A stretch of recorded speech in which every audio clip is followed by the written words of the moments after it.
Okey, Assalamualaikum tuan-tuan dan puan-puan. Okey, yang ni pula variant E variant E yang paling murah.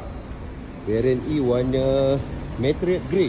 Yang ni variant E 1.5 turbo. Yang ni paling murah, harga dia 133,900. Tapi rebate sehingga 10,000 guys. Monthly lebih kurang dalam 13 plus lah.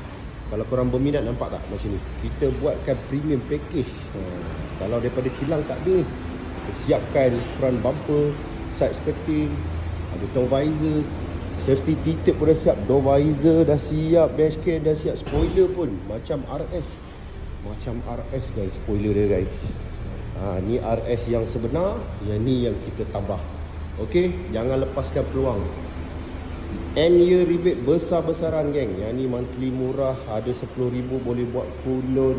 Okey, premium package fully loaded geng. Roger Badsyah. Nombor ada dekat bio. Cepat-cepat sebelum kehabisan stok.